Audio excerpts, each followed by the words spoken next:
To all the Toastmasters and dear distinguished guests, I welcome you all to 625th meeting of Speech Weavers Toastmaster Club, Bengaluru. I request each and every one of you to switch on your camera. Let's have an exciting meeting with smiling faces. I hope everyone here are smiling. I'm Neelu, your Sergeant at Arms today. Hope you and your family is doing good and safe. I must say, a great thanks to each and every one of you here for being here, taking your time to attend this spectacular online workshop by distinguished Toastmaster Lindy MacLaine. I'm all set. Are you all? Type in the chat box. Are you all excited? I'm all set to ace myself at virtual speaking. Are you all excited? Put in S. Yes, yes, yes, that's great. I'd like to start with the mission of a Toastmaster Club. We provide a positive and supportive learning experience in which members are empowered to develop communication and leadership skills, resulting in greater self-confidence and personal growth. For every Toastmaster meeting, we have a few guidelines to follow. Please mute your mic if you are a non-speaker. Please mute your phones. I would like to request all speakers to refrain from talking about sex, religion, and politics to avoid hurting the sentiments of our audience. I'd like to request guests to type in your club name. And if you are a non-Toastmaster, please mention as guest. Now I'm going to call upon our president at Speech Weavers, immediate past VP Education and past VP Membership. He has participated in various club area and division level event as a judge. He is a Triple Crown winner. He is a business manager for a startup and he is very passionate about cycling. He believes in smart working. I welcome our president, Toastmaster Mayur, with a round of applause. Over to you, Toastmaster Mayur. Thank you so much, Toastmaster Neelu, for such a wonderful introduction. Good evening, good morning, and good afternoon, everyone, from wherever you are joining us at virtual meeting today. For the benefit of our guests and non-Toastmaster, let me explain you about Toastmasters. For nearly 100 years, Toastmaster International has helped millions of people become more confident communicators, public speakers, and leaders. The Toastmaster network of clubs open in a new and its learn by doing program were created to help you gain the skill needed to achieve your personal and professional goals. With more than 3.5 lakh of members and around 16,200 clubs provide you ample opportunity for networking around the globe. Toastmasters will give you the skill and confidence you need to effectively express in any situation.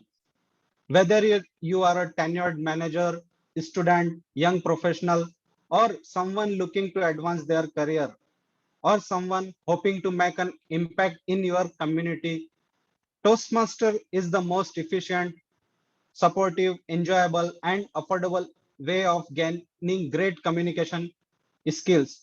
By learning effectively to formulate and express your ideas, you open an entire new world of possibility for yourself. You will improve your interpersonal communication and be more persuasive and confident when giving speeches. Now I would like to thank our notable guests, such as our area director Rajesh and our present esteemed guests from all over the country, all over the world. Or who else is joining us? I would like to thank you all for joining us today. Have a great experience. Today we are going to have workshop to learn and understand about how to become an ace at virtual speaking. When the COVID-19 pandemic hits us last year, it has changed our life in many ways. First thing, we learned to work from home, which can be quite difficult task to manage, but somehow we managed it. Stock market around the world collapsed like a pack of cards, and within 3-4 months of time, these markets were all-time high. Similarly, in these 3-4 months, we adjusted to this pandemic and started working and started giving speeches and participated in contests for Toastmasters. You might be a pro at physical environment for public speaking, but during earlier last year, some people struggled a lot and they were trying to give their best. As a human being, we are also good at adopting new things. For nearly 18 months, you have been attending Toastmaster, and much of the rest of your life virtually you will attend. After all this time, how many of you feel confident in your ability as an online speaker? You can type your answers in the chat box. You can type your answers as yes or no. How do you feel that you are good at public speaking at virtually?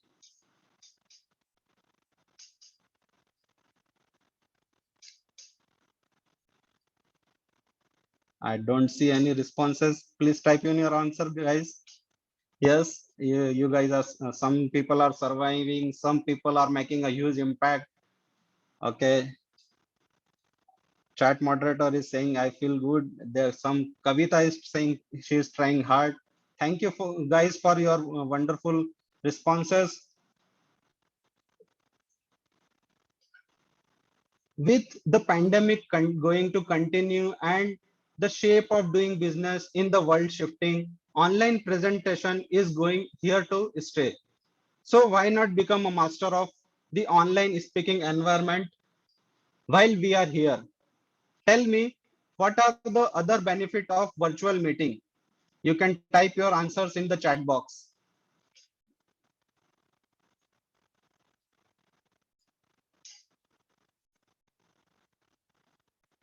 Yes, yes, definitely. We don't have to commute guests. We can get guests from all over the world. It will be easy for companies to do meetings, and we don't have to travel for any meetings, or we can meet with the client. Yeah, we can wear on the top a shirt and near in the on the bottom we can wear a Bermuda or a short. Thank you so much, guys, for your responses. I'm going to ask you one more question. How many of you think that you need a guidance to amp up your virtual public speaking game? You can type your answer as a yes or no. Yes. Thank you, Jim, Rajiv, Rani, Jaya, Diksha. Thank you so much, guys.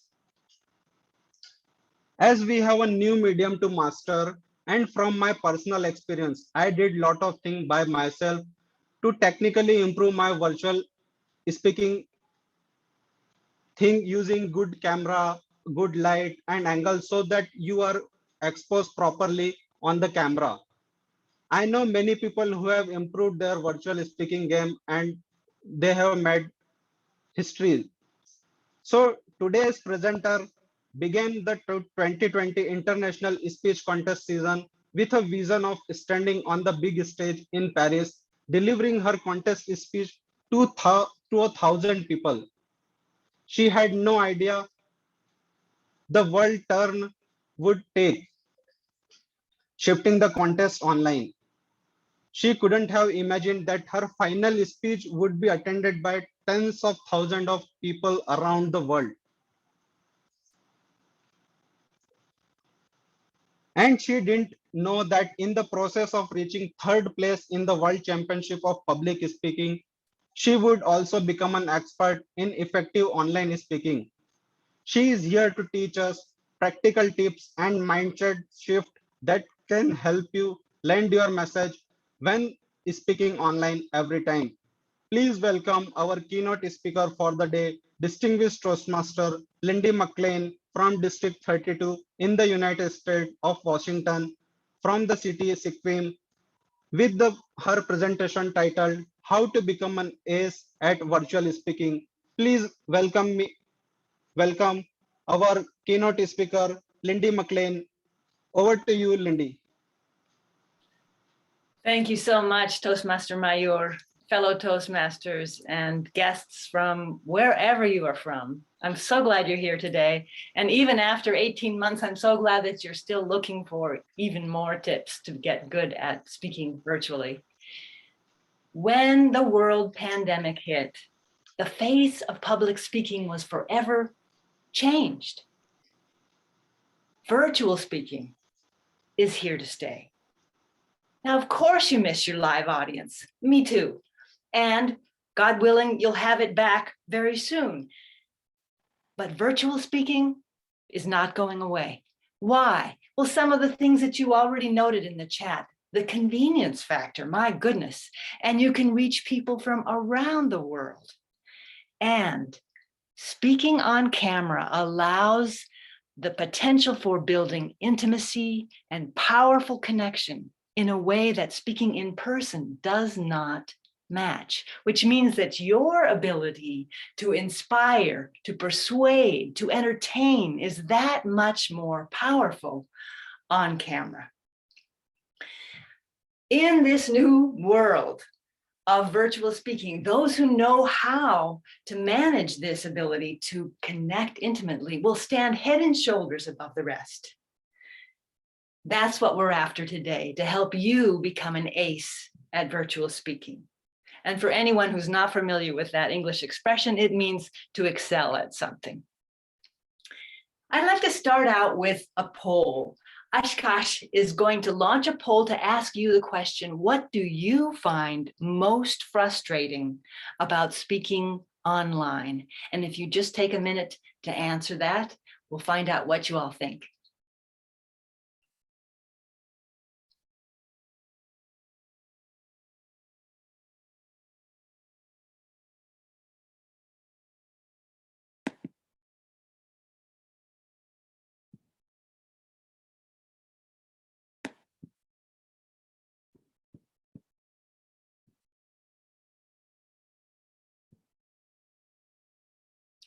And Aakash, when you've got your results, will you tell us more or less what that looks like, percentage-wise, or? So 79% has completed. It's still.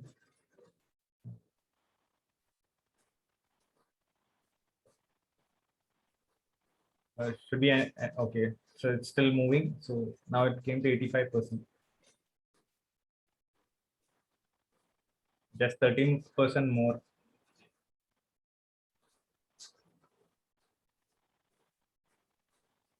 Should we end the poll? It's 87% completed. That's fine. Go ahead. Okay. Shall I share the results? Yes, please. So I'm assuming everyone can see what I can see, which is that we've got an even split between missing the live audience, between wanting a little more confidence with the mechanics of connecting, and wanting to feel a little more sure of yourselves in terms of how you appear and sound while speaking online. Great. We're going to talk about all that. Thank you for letting me know where you're at with that. Now, you know the reaction buttons in the corner of your Zoom bar down the bottom there. So give me a horn, a party horn. Have you ever wanted to be a movie star? Let's see.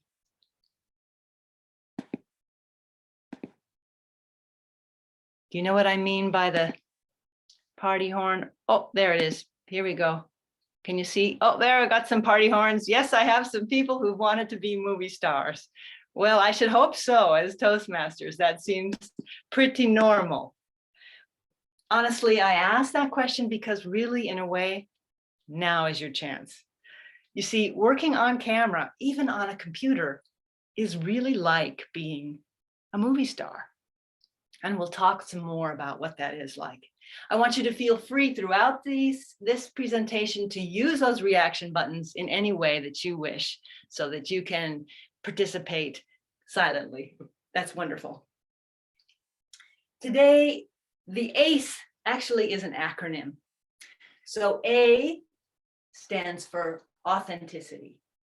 C stands for camera do's and don'ts. And E stands for eye contact and audience engagement. We're going to start with A, authenticity. So let's talk about the difference between film and stage, because that's really what we've done. We've gone from speaking on stage to speaking on camera, which is basically film, right? Put in the chat the name of your favorite film. And chat master, or would you say a few of what's coming up as they come up?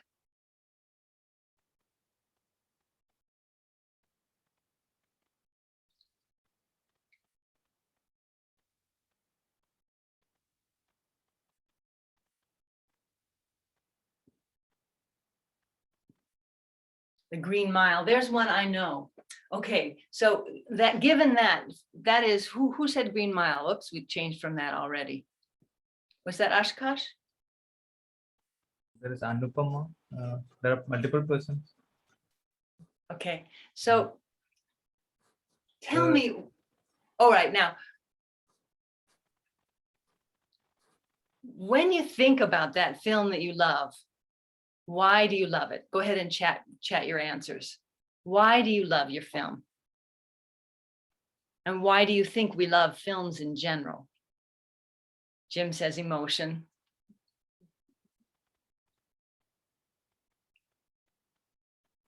Tugs of heart, storytelling, story acting.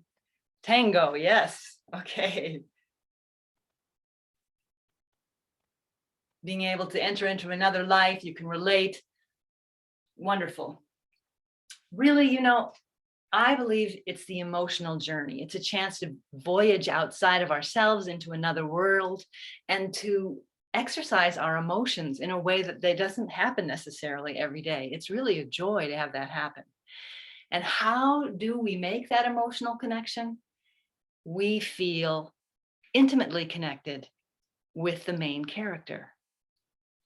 That's really your goal as an online speaker, is to help your audience feel intimately connected with you. And when I say intimately connected, I simply mean trust, like, empathize. That's really what I mean. There you feel that heart connection. It's almost, you know, if my favorite movie star were to walk up to me today, I would feel like I knew them and I would start talking to them and they'd go, "Who are you?" But I would feel really at home with them because they reveal themselves in very deep ways on screen that make me feel like I know them. That's the power of intimacy. Now, how does that happen on screen? And how is it different than stage? Well, on screen, on film can do things that stage cannot. All right, so you can do sweeping, great wide vistas of scenes, and you can do huge action shots, and there's much that can be done. And as speakers, we're not going to be doing a lot of great sceneries. We're not going to be doing a lot of action shots. But there is one thing that we can do that we don't do speaking in person, and that is the use of close-ups. We'll talk a little later about when that's appropriate.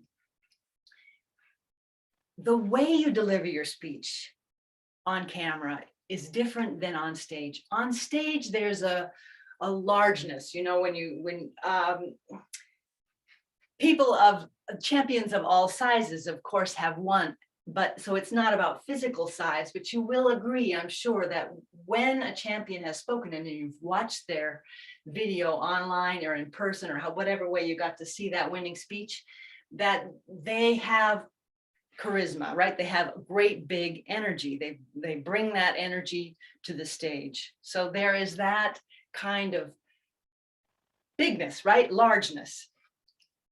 And sometimes that largeness also extends to big gestures, big voices. I always envy those tall people, men who have those great big, low, resonant voices, because I don't have one of those. There is a largeness to fill a stage, to fill an auditorium. But on camera is very different. That largeness can actually work against you, because what you really want on camera is a natural delivery. You want a delivery that is fully you, fully present, and of course, fully in whatever emotional state is required, but that is not exaggerated. And that takes practice. It takes getting comfortable with yourself on screen, but it's really reassuring to know that the key to excellence is being yourself. Now, today I've had a volunteer step up willing to share the first few lines of his speech. So can we have,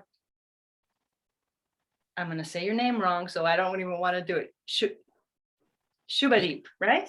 Yeah, almost there. Yeah, that's perfect. Right. Am I audible? Let me ask first.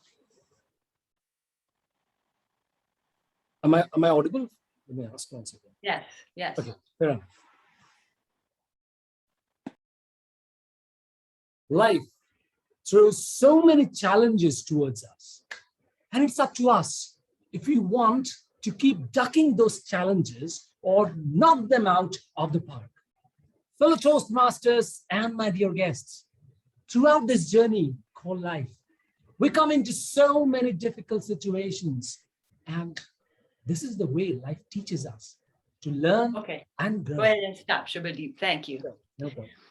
All right, so you have quite a natural delivery, but I want you to do it again. And please keep him spotlighted for the moment, if you would.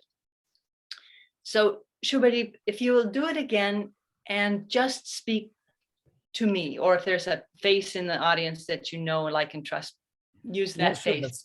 But just talk to me. Do the same lines again, but just talk to me. Okay. Life throws so many challenges towards you, and it's up to us if we want to keep ducking those challenges or knock them out of the park. So it's a little weird, but yeah, I'm trying. Throughout the journey called life. Yes, and you're doing a good job. Okay, who wants Jim one? I know you, so would you comment on the difference that you saw? Can someone unmute Jim? I know we've got the or maybe if that's not possible, Jim, could you type in the chat what the difference is for you?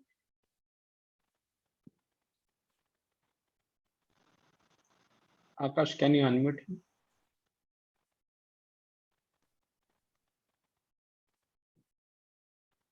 Jim, can you unmute yourself, Jim?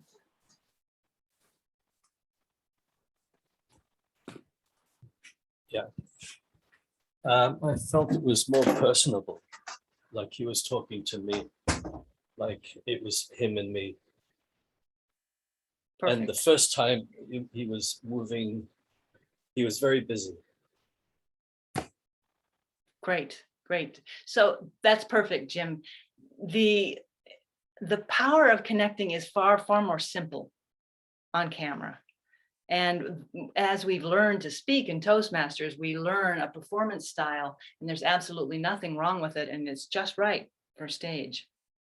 And on camera, it's actually not necessary. There's a quality in your voice that feels more authentic to me when you're just speaking to me. It had to do with rhythm, it had to do with the tone, the pitch, all of it. And I just felt, I call it, from my acting training, I just call it being more in your body. So you felt more present to me. And I just felt like I knew you and you were speaking to me. So it was very powerful. So thank you, Subhdeep. I'm glad that you all saw that difference. So Subhdeep, I encourage you, when you do this speech or another one again, to step outside of your comfort zone and allow yourself to do it in a more conversational tone. It does feel funny. Try it and see what kind of evaluations you get. Thank you, Subhdeep. Everyone give him a round of applause, please. Thank you so much.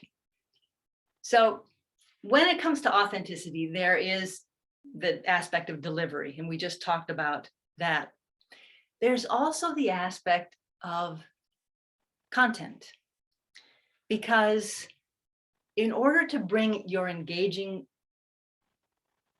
full self to the screen, the content that you're speaking about needs to be something that you care about deeply. The more passionate you are about your subject matter, the more engaged we will be. How do you find something you're passionate about? In some ways, it's relatively simple, but if any of you have ever sat down to write a contest speech, oh my goodness, what am I going to say, right? Have you ever struggled with that? Here's a key that I want to hand on to you, and I believe this firmly. You might find differing opinions, but this is really what I believe. When you are looking for the deep personal message to share, the one that's going to inspire people, share the message that right now you need to hear most. I'll say that again. You speak the message that you need to hear the most. Now, why would that work? There's a number of reasons. First of all, it's going to be really significant to you, and likely it will take you into emotional spaces that some other kind of story will not. Something that is currently an active process of discovery or struggle is going to carry a lot more emotional power. And that serves you in this way.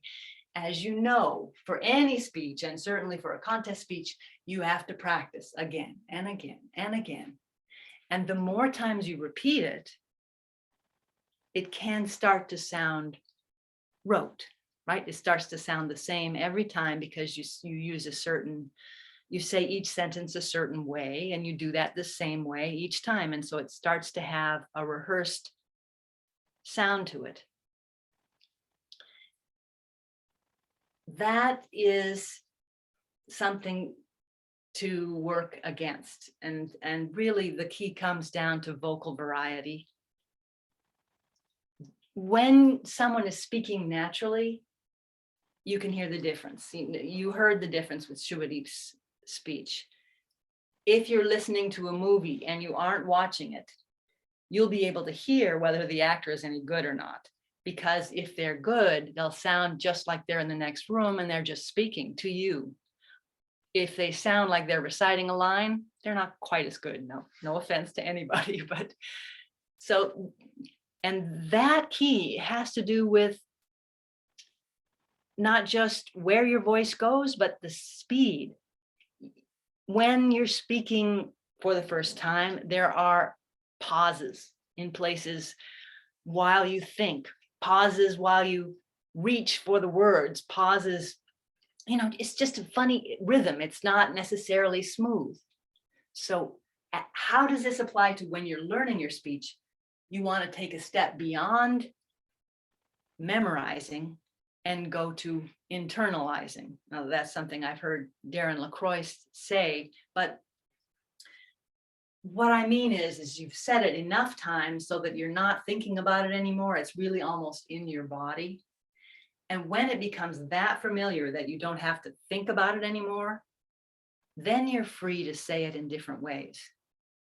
Who you're speaking to might need you to cajole them. You might need to tease them about something. You might need to flirt with them to get it across. But there are different ways to reach a person. And so when you know your speech well enough, you can try different things to reach that person. Okay, so there's delivery and there is content. So I encourage you to go to great depths in your content, even on ordinary speeches, on your icebreakers, Icebreakers, I like to encourage people, pick a turning point in your life. Don't just give me a life review. Pick one turning point and go deep. Tell me what happened and how it changed your life. That to me is way more engaging, but that's just who I am. I really like to hear about people's deep personal experiences, which you might know from my winning speech, Your Married Story, right? That wasn't my winning speech. That was my semifinal speech. No, that was my winning speech. Who knows? Anyway, I enjoy those deep personal journeys. All right, so authenticity. We've talked about authenticity. We've talked about delivery. We've talked about content. Next, we move from A, we move to C. Camera, do's and don'ts, and connection. So let's first talk about camera do's and don'ts. You've been online long enough that you know most of these, but I'm going to go over them anyway, and I'm going to move some things around here. Let's start with what you should do. I really encourage you to speak standing, as I am. Why? You have a lot more potential for moving. You have more of your energy to draw on. When you're standing, you can, if your feet are plugged into the ground, right, you have your whole body to draw from when you're expressing yourself. That makes your voice different. And it certainly makes our sense of your credibility stronger. When you're standing, you are there. Now, that does not to say that a speech can't be good while seated. But here's what I noticed. The year that I was competing in 2020, there were people in the semifinals who delivered their speech seated, but none of them made it to finals. Now, of course, that may not have been the only ingredient, but I do think that makes a difference. All right, so speak standing whenever possible.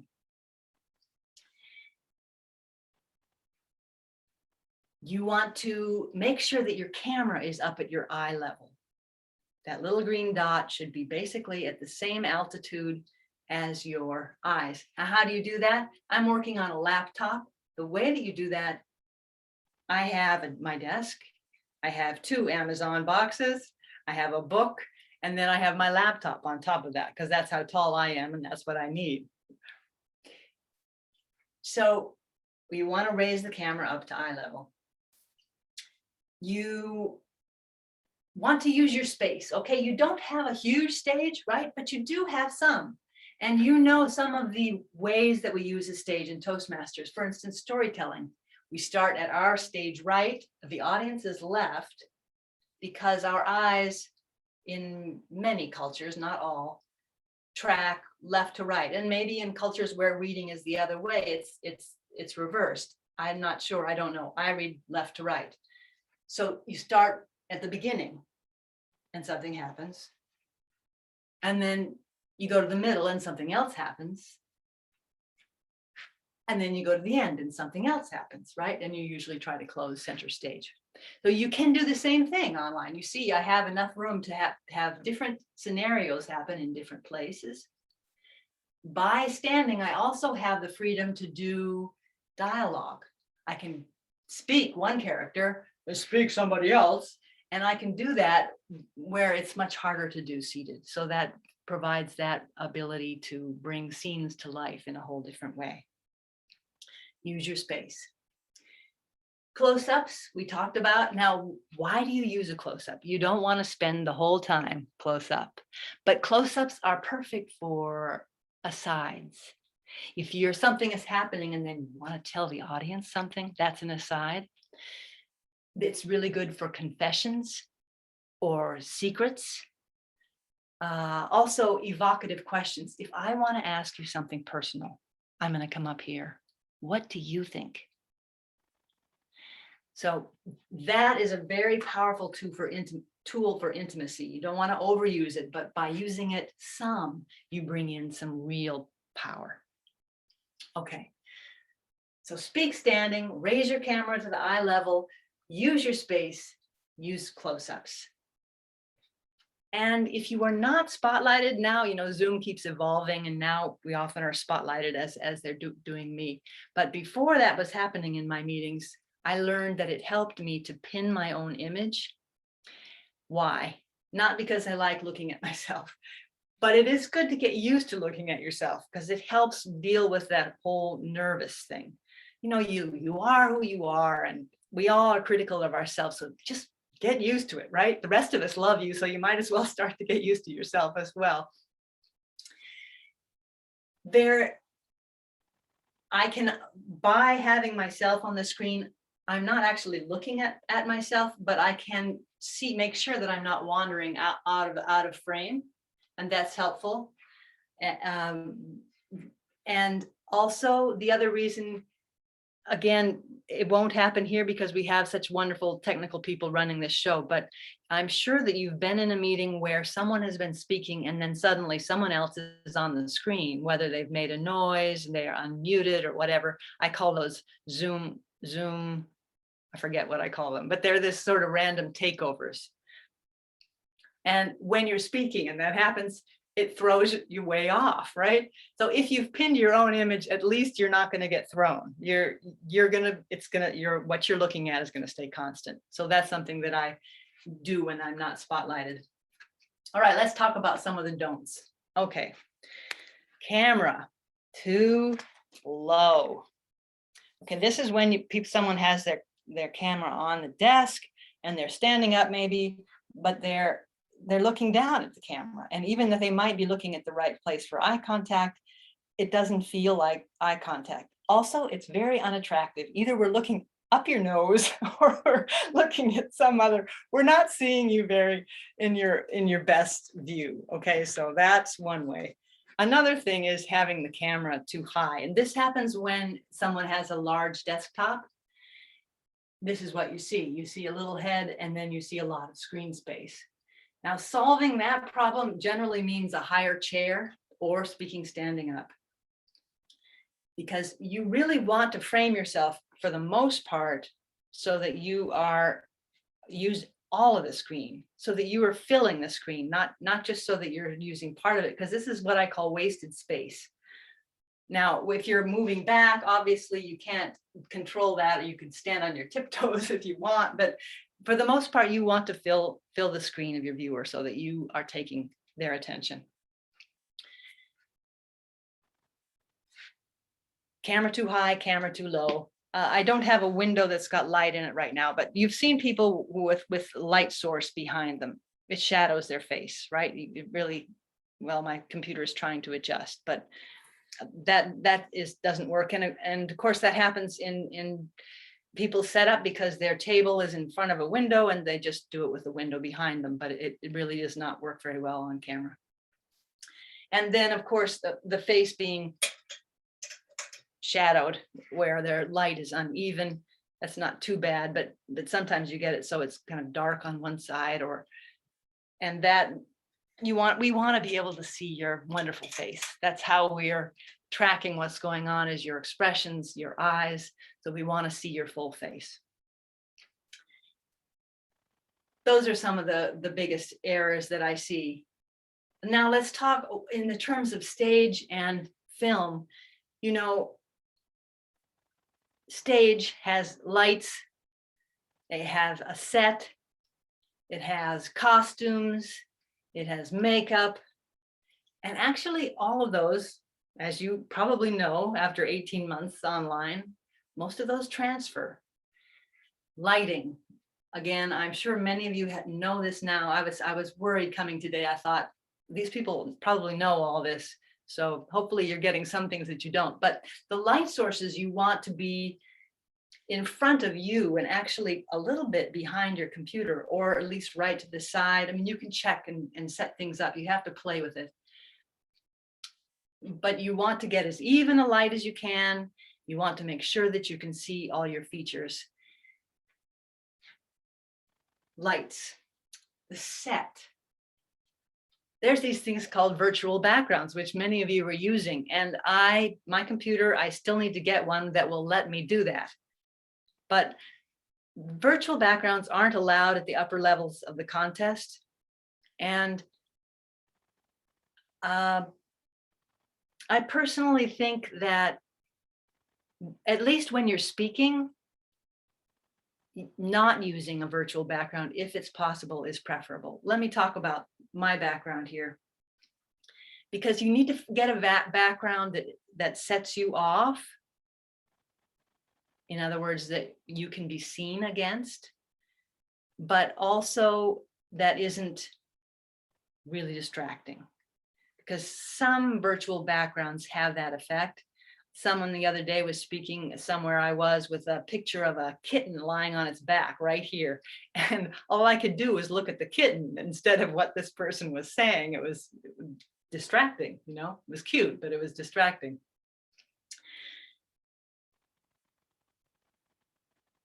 What I have behind me is a wall, and I have a sheet that is tacked up there and stretched as much as possible so there aren't too many wrinkles. The wall is actually that sort of pink color, maybe you can see. Now, here's what I discovered. I thought, oh, that'll look great. It's about the same color as my skin. And I couldn't figure out why, no matter how many lights I brought into the room, I looked like I was shadowed. It's that probably artists know a lot more about this than I do. The interplay of light and color does all kinds of strange things. The light would not actually light me because I was about the same color as the wall. So that's when I started experimenting with sheets behind me.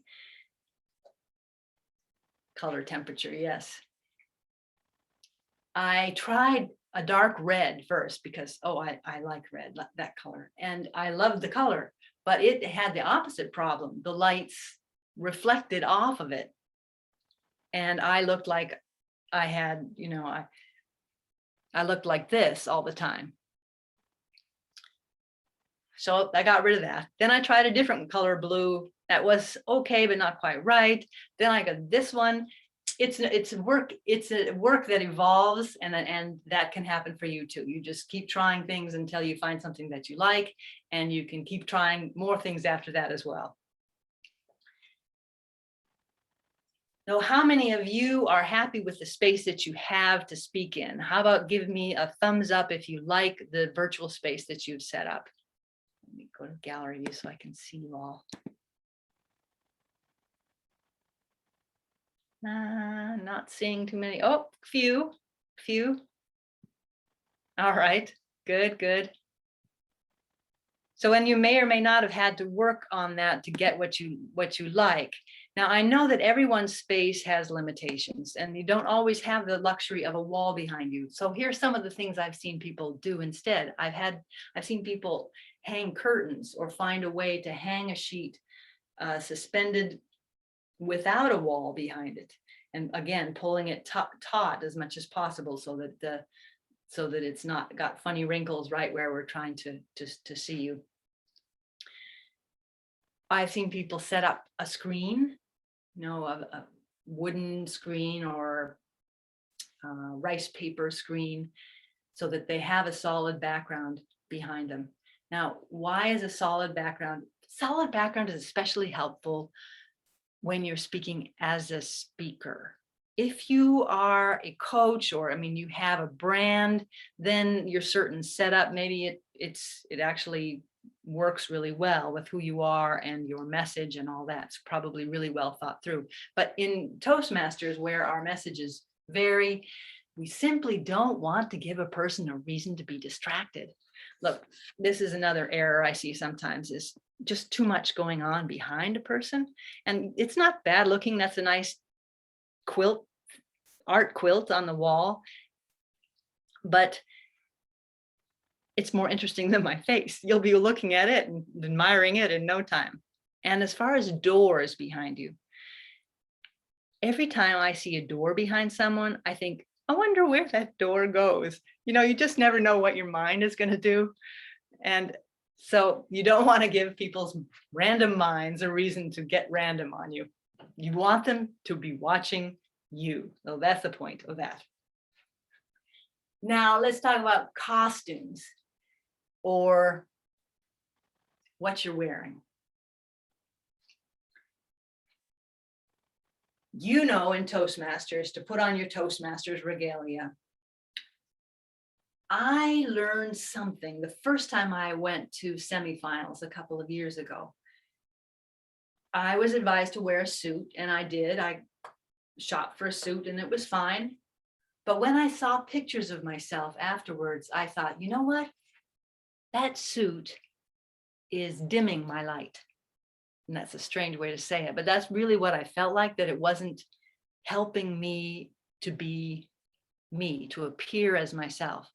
So you want to wear something obviously that looks nice, that looks professional enough, but that brings forth you, the authentic you, whatever that is. And if we don't always know what makes us engaging, that's where evaluation and people's input comes in handy. When am I interesting? When am I speaking? Am I mesmerizing? They can help tell you. I still remember when I was rehearsing a contest speech, 2020, I guess it was, the semifinals one.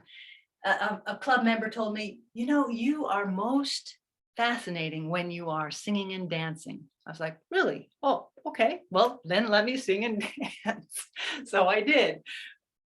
And those aren't things that you necessarily know ourselves, right? Someone else has to tell us. But if you ask them, when have I been most magnetic in a Toastmasters presentation? And they say, you remember that time you showed me your stamp collection in the back of the room?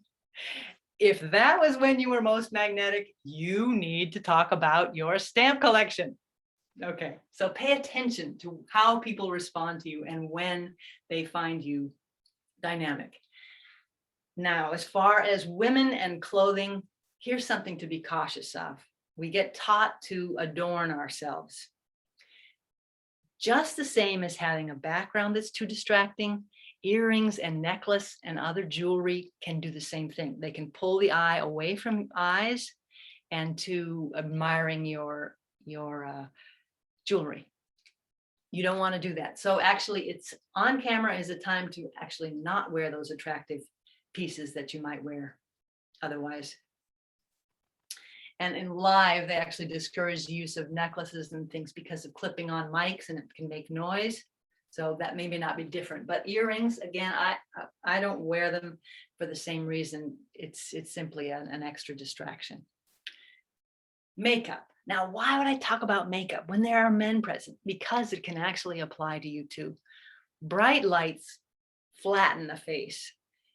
Movie stars wear makeup, simple makeup, right? But you want to make sure that the audience can see your eyes, see your mouth, particularly those features, eyes, mouth, maybe eyebrows too. So if, again, it's something to ask someone you trust, can you see my features? And if someone says, your mouth is kind of disappearing, take a woman with you, gentlemen, or ask them to, in secret, go find you something to bring your lips out a little bit. So men do it too.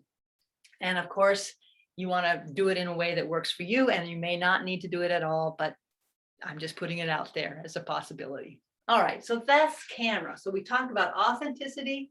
We've talked about camera do's and don'ts. Now let's talk about connection. Really, how do you connect with the audience? Well, you need to know who you're talking to. And this is a part of Toastmasters training, right? When you practice your professional speaking project or your connect with your audience, you want to find out who is in the audience. How many of you speak outside of Toastmasters? Would you give me a thumbs up if you speak for work or because you're a speaker elsewhere? Jim is. And we have other screens I can check. Okay, we have other people who do as well. Yes, okay. Great. Oh, so glad to see that you're using your skills beyond Toastmasters as well. So knowing who you're speaking to makes a huge difference in personalizing and tailoring the content so that it has meaning to those who are listening, right? But what if you do, like I said, and seek a topic that has power for yourself? That comes into play as well. And I am going to get to that. So knowing who you're speaking to is a part of it. Another part of connection is the way you frame your language. When you say the word you, make it you singular.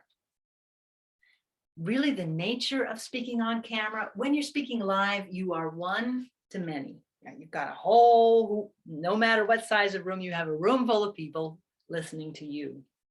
But when you're speaking on camera, you are one-on-one with every single audience member. And that's an incredibly powerful place to be.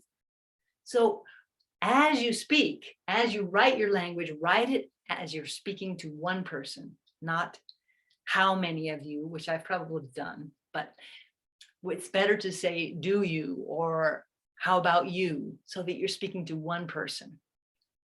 Because as I watch you speak, I feel like you're speaking to me and I want you to treat me that way. So do that. Use you singular. The third part of connection that is so powerful is eye contact. And that's what we're going to move into next with E. E, oh yeah, how do I do E? Here we go, E. E is for eye contact and audience engagement. Eye contact. All right. When you came to Toastmasters for the first time, thank you. I'm glad to see that green. You had to learn how to do eye contact with a live audience. All right, there's an art to it, and I know you've practiced it. You have to learn to look in the back of the room, and the other corner, and the front, and the other front, and the middle. And you had to learn to not just sweep your eyes across, but to speak a whole sentence to one person, looking them in the eyes, and then to move to somebody else and speak again. It's an art that you've practiced and worked. But then we go on camera, and it's all different. You don't want to do that kind of looking at different people because the viewer is right in front of you and nowhere else.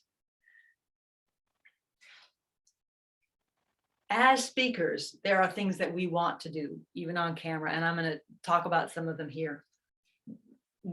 And this may be necessary for different reasons, to put yourself in gallery view so that you can look at your audience and check how they're doing. That can be necessary, particularly if you're leading a workshop. But as a speaker, using gallery view, our tendency then is to, look at the different people. And as I'm looking at the different people, I would assume, because this happens to me, that your experience of my eye contact goes out the window. So part of what you have to do as an online speaker is let go of the feeling of eye contact for yourself and work to get the feeling of eye contact for your viewer. It's a whole different thing. Because another thing we want to do is look in the eyes of someone, or look in our own eyes if we've got our own image pinned, but that's not the place of eye contact usually.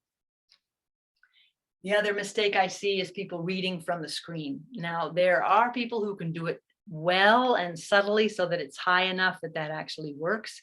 But otherwise, you feel like they've gone away because they're busy reading. So that point of eye contact is really key for creating connection. Now, let's talk about how you find that. You need to get on Zoom with someone and get feedback about it. All right, I'm going to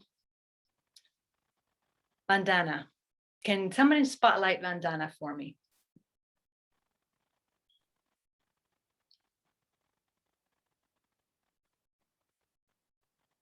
All right, so here we go. There we go. All right, Vandana, look at us. Okay, so you're pretty good at this. Did you? I raised the height by one more book, a Salman Rushdie, about Okay. encyclopedia. Okay, so that's a little different for you than you've been doing before. Yeah, I mean, Okay. midway.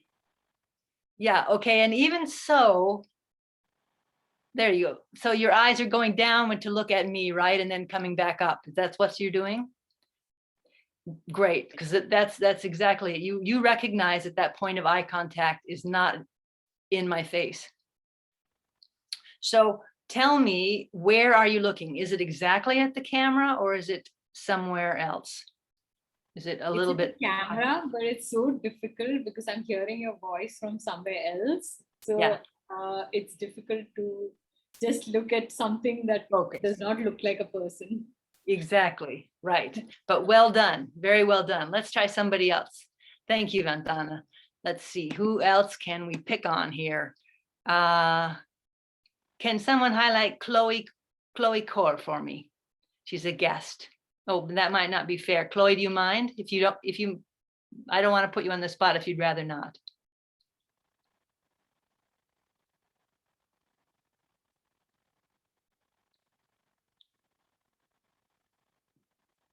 Okay, let's see. Here she is. Okay, Chloe. So where do you look when you want to look at the audience? The camera. Okay, so you're looking at the camera. Can you take your glasses off for me? Just so I can see your eyes a little more clearly. Okay. Oh, yeah.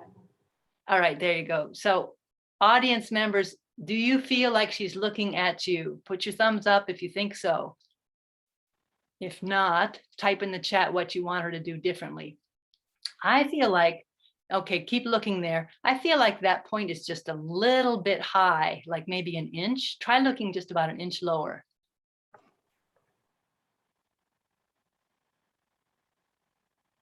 A little bit lower. Maybe I sit a bit further. Hold on. No, you're not doing anything wrong. Space. No, you're not doing anything wrong. I'm just trying to help you and get this. Okay. There you go, right there. Right there it was. Now it's a little high again. I cannot see without the space. Yeah, I know. That's not fair of me to do that. Okay. Oh, yeah. Okay, I guess I know what. Because normally this is not my usual place for me to have those meetings. Yeah, hold on. Yeah. I will do a better one. Give me a second. Someone's saying it feels like looking at the thumbnail. Yes, indeed, it does. And that is often what I do when I'm having a one-on-one meeting with someone is I pin myself and I just look at them and their thumbnail rather than having them down so that I can. This is much more better. Normally, Okay. that's my position when I have a Toastmasters meeting. Yeah. Okay, yes, that is better. That is better. Yeah. Okay. That's good. Thank you. Thank you. A little sideways, yes. So there's fine tuning. My point is that it takes actually getting with someone and saying, is that the right place? Okay, I'm going to demonstrate for me. Okay. So if I look at my camera, I'm looking at the little green dot right now. And hopefully this is right. But I got told that that was a little too high. So then I looked lower. How about that? Oh no, that's too low. Okay, how about that? That's right. So there is going to be a spot in your setup that is the right spot. And it might be a little lower than the camera. It might even be a little higher than the camera. I've helped people where that's been the case. But you want to know with your setup, and you want to have a setup that's consistent so that you don't have to struggle with this every time. Where exactly do I need to look so that my audience feels my eyes? They feel that I'm looking them in the eyes. You want to know where that is. Okay, so that's really important. And when possible, I try to break people out so that you can have this experience, everybody, but I wasn't sure on the numbers, so we're not going to do that today. Let's try one more person.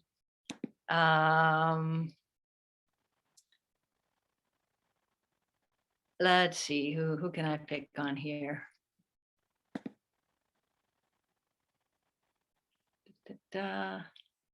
Arvind Nair. Smita is volunteering. Someone spotlight him, please.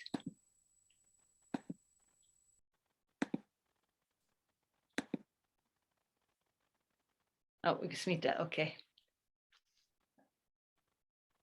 Okay, so Smita, do you want to look at,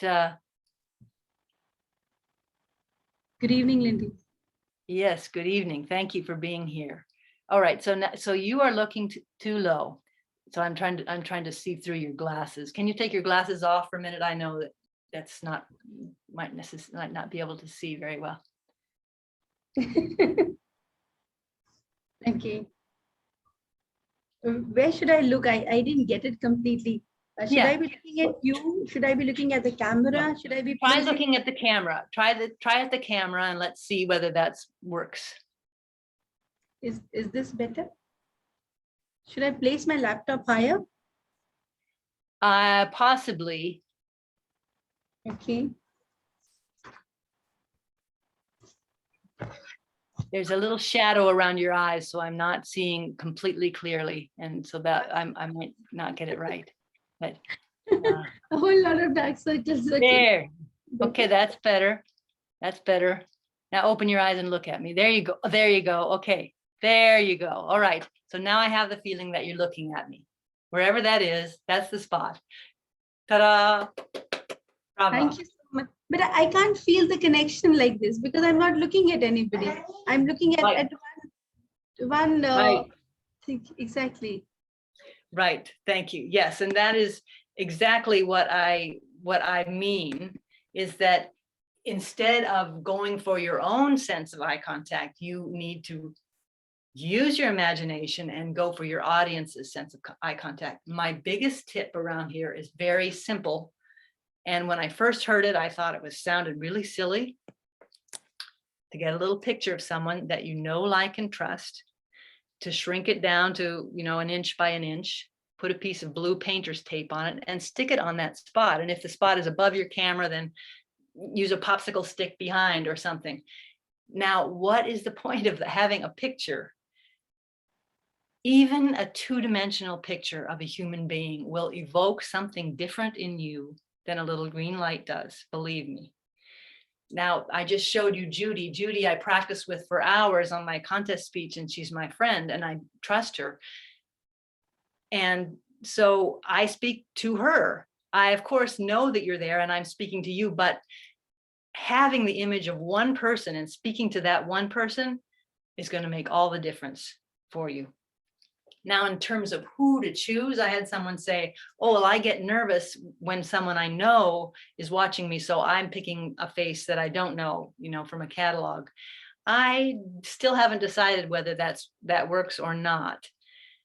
The most effective thing is to think about now who really needs to hear this message, and pick someone who will really profit from it and who needs convincing.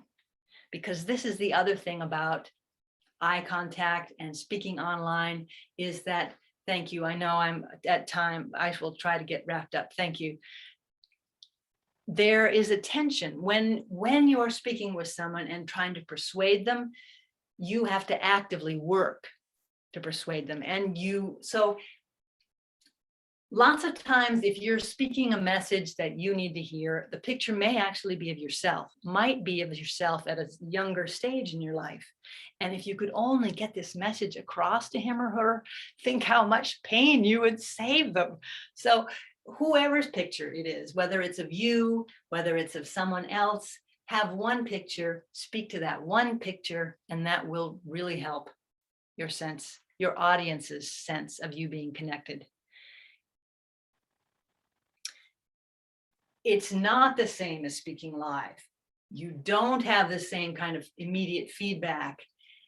We rely on evaluation and feedback afterwards. We rely on chat. We rely on all these different ways to get some sense of connection and making sure we're being effective. But for giving your audience that feeling of intimacy and connection, that getting that eye contact right is so important and such a big key. Finally, briefly, audience engagement. I tried to use a few of these things: polls, using reaction buttons, using the chat. This club clearly does that, asks people to get involved, to put their camera on, to type things. Now, if you go to be hired by a professional organization, they expect to have some kind of audience engagement. These things happen quickly and to have them happen often enough so that the audience stays engaged. It's a different environment and it requires different tools. So go ahead and try these tools out in your speeches so that you become familiar and comfortable with them. So let's review. A is for authenticity. C is for camera do's and don'ts and for connection. E is for eye contact and audience engagement. In this brave new world of virtual speaking, those who know how to become an ace stand head and shoulders above the rest. I invite you to become an ace at virtual speaking. Mr. Toastmaster. Thank you so much, Lindy, for taking us through a very elaborative session over the virtual speaking, how we can incorporate those 3 ACE: audience engagement, authenticity, camera, and eye contact for our virtual speaking in our life.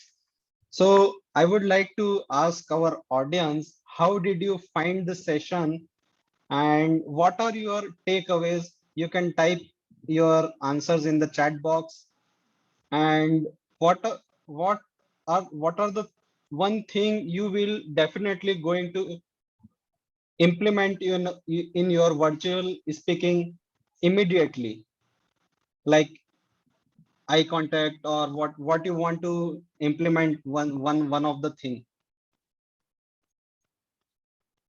Yes, close-ups, I can see cameras. Okay, thank you so much, guys. So now we will move to the Q&A segment for our session, and to help me in that, we will have a Q&A moderator, and she is the doodler, a UX designer, and a dreamer. She is a division level table topic runner-up and area level humorous speech contest runner-up. She is the current member of the District 92 PR and Division B PR team. She is also current secretary of our club, and she is going to take your questions with the Lindy. Please welcome our Q&A moderator for the day, Toastmaster Vandana. Over to you, Vandana. Thank you so much, Mayur, for the wonderful introduction. And I'd also like to request our Zoom master to also keep Lindy as ad spotlight. Thank you so much, Lindy, and that was wonderful learning. I'm sure all of our audience have a lot of questions to ask us. So let's invite all of them to type in your questions, because we've disabled the unmute option. Sorry for that, but then it'll be difficult to manage this wonderful audience because we are quite big in numbers. But let's start with the first question. We already have quite a few questions. So the first question, Lindy, that we have for you, what kind of device are you using? And you're getting a lot of space, and we generally use our laptop. I know you briefly spoke, you have spoken about it, but would you like to add anything to that? Sure. I'm using a Mac laptop. It's 15-inch, I don't know. It's not all that big. And as I say, I've got it stacked on things. The microphone has been adequate. I competed with this.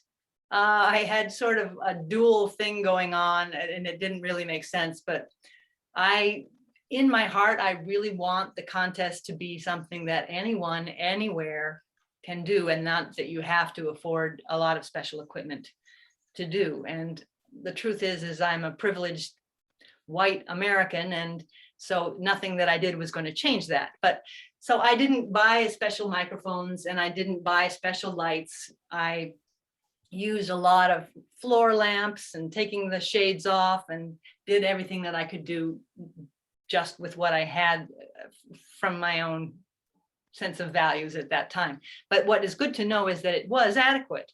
And in the contest, there is a rule that says you cannot judge according to technical problems. So that helps with the contest. Of course, if you're speaking outside of a contest, you need those things to work. If people cannot hear you, that's not going to work. So you need to know if your speaker setup is adequate or not. Thank you, Lindy. I understand the benefits of having a MacBook. The microphone is amazing. Would you also like to just comment on any additional lights that you've placed, like at the moment while you're speaking to us? Sure, I did finally buy a ring light. You know what those are like. And then the other ones, that's a floor mat lamp that points up. The advantage of that is it's not quite so bright on the face. The other one is just a lamp with the shade taken off. And when it's daylight hours, I can pull the shade up and have the natural light on one side. But as you know, natural light and indoor lights are sometimes different colors. So you want to, depending on the time of day, play with what works for illuminating my face as evenly as I can. And there's going to be some variation, but that's what I have. That's what I'm doing. Thank you so much, Lindy. So we have another question from Rani. Can we have a blurry background? Blurry background.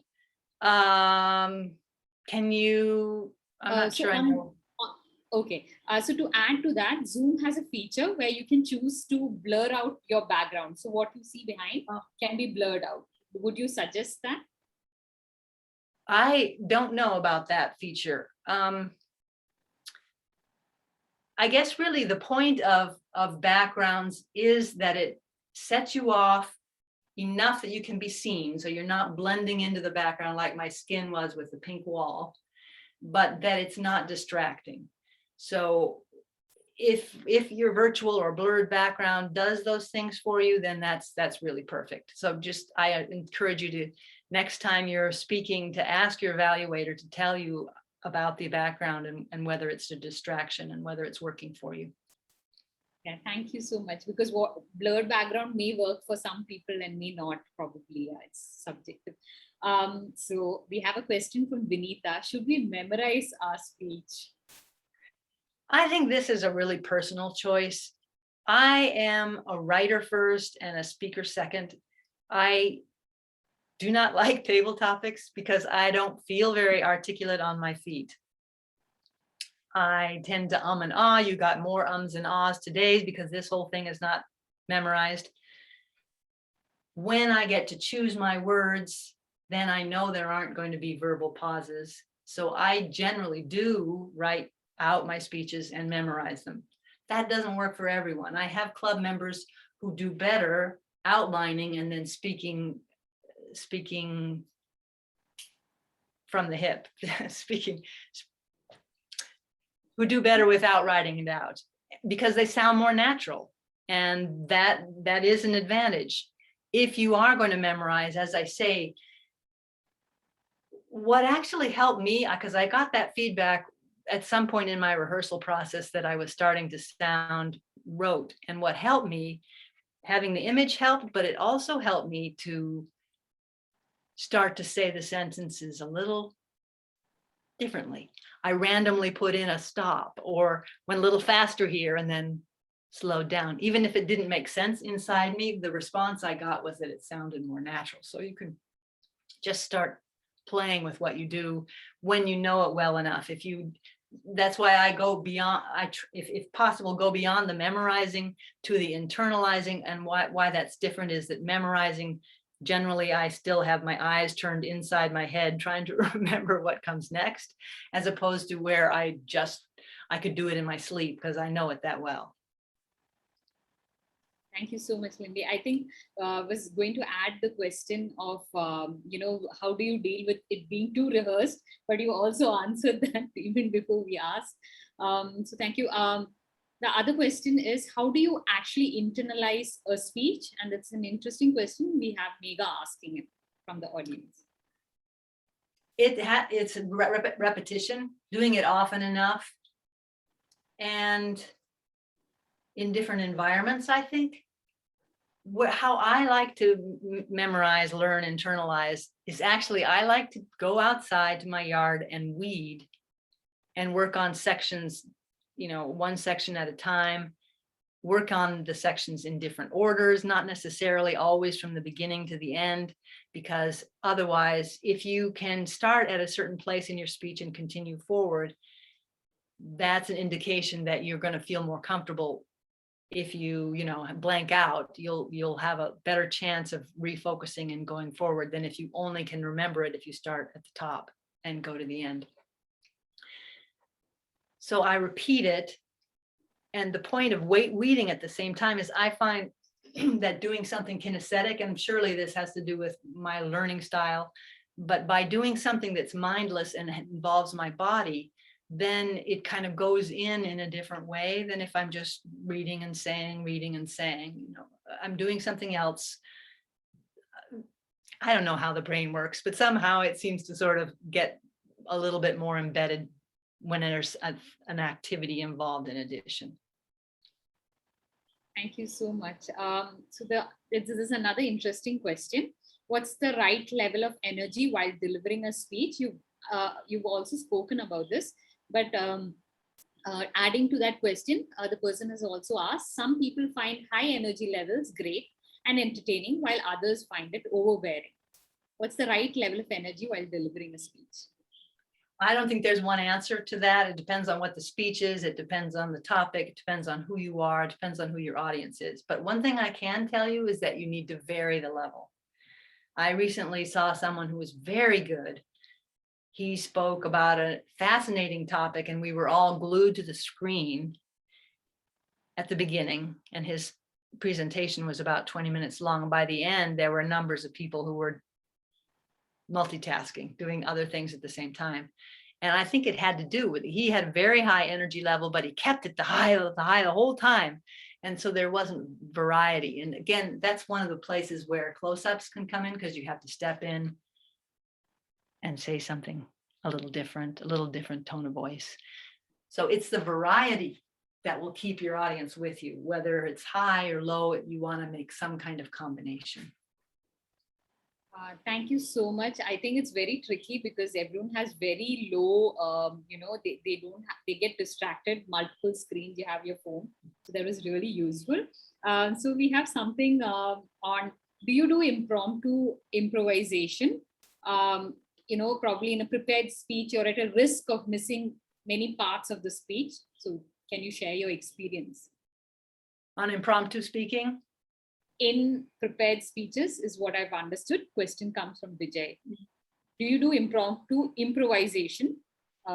Because you're also at risk of missing many parts of your prepared speech. Right. I don't do that very often.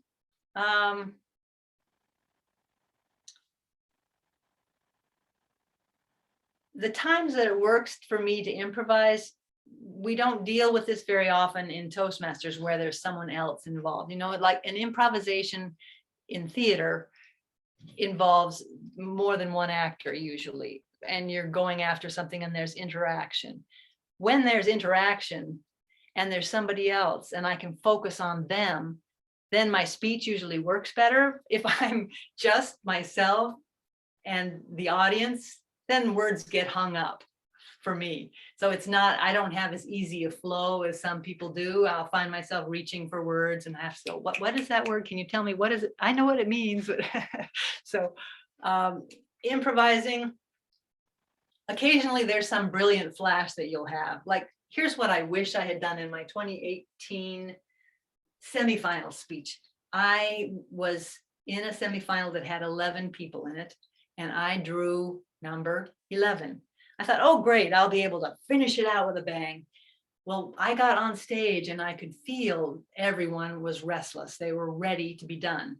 Well, I started my speech and I did it faster than I've ever done because I was trying to accommodate them so that they could leave soon. Not on purpose, but anyway, I think I barely saw the green card and I was done already. What I wish I had done was walked up and said, everybody give a round of applause to all those people. Aren't they great? Get on your feet and cheer, and now sit down and listen to me. Something to get people's attention. So if you have some brain flash, do it, try it out. It might be just exactly what you need. And you may be the brilliant improviser. I'm just not. So there is not one right answer. If you are drawn to improvisation, go for it. Okay, that's very tricky. I think what you're trying to say is do it only if you're comfortable and you're ready to take the risk. Yeah, okay, so another interesting question. How do you fast track speech memorization? There's nothing like doing it a lot to get better at it. I think that different people have different capacities for looking at something and then remembering it. And we all have ourselves to work with. So you know what you need, how much repetition is necessary. But as I say, repeating small bits, small sections, and not necessarily doing them in order, but doing it again and again, you know, saying it 10 times, this little section. Maybe it's just the opening line, you say it 10 times. And when I say that, not even for meaning, once there was a girl named Red Riding Hood, once there was a girl named Red Riding Hood, once there was a girl, and just say it enough times so that you just say it and say it and say it, so that you get used to the order of the words. So that's just one part of doing it. Not that you're going to deliver it exactly that way, but just get it in, just do it many, many times. That's one of the biggest challenges for Toastmasters, is leaving themselves adequate practice time and recognizing that it does not pay to get your speech ready the night before and expect to deliver it well. It doesn't really work that way, as you know. Yeah, definitely. I think, thank you so much, Lindy. A lot of people don't understand or don't realize the amount of effort all the champions have put into to reach where they've, you know, and accomplished that level of practice, and that has brought them success. So some clubs discourage the audience to, you know, switch on their cameras, maybe due to bandwidth. So how do you connect in such a meeting? That's a great question. If people's cameras are off? Yeah, yes. I would do the same thing that you did, ask people to turn their cameras on. I'm sure you know from when you've attended meetings that when you are off camera, I almost call it lurking. I mean, it gives you license to sort of be only semi-present. And sometimes you got a bad hair day, or you just don't want to be on camera, and that is the case. But being on camera is the most respectful thing you can do for your speaker. And I would say to you speakers to feel free to ask people, please turn your camera on and be with me while I speak with you, or maybe make it part of the meeting where the Toastmaster asks people, as you did here today, because that is a challenge, and there's not just one answer to how to do it, because we all have freedom of choice. If someone chooses to be off camera, that's where they are. And you're right that when you just see a black square, you don't know. But again, you know, I talked about pinning your own image or being spotlighted. When you're taking up the screen, you're not aware of how many black squares. So it doesn't work on your psyche the same way. If you're in gallery view and you can see, oh my gosh, I wonder where everybody is. Why are they only this many people here? What happened? You know, if your brain is doing that, then you aren't going to be able to give it your heart. And that's why I say some of this connection really is up to your imagination and to making sure that you're actively working to persuade people. And keep that person in your mind who you're working to persuade. Thank you, Lindy. I think to add to what you also spoke before, we are looking at the green dot or a photo next to that. So it does not always matter as well how many people have turned on the cameras. Do you have any tips on voice modulation? This comes from Diksha from our audience.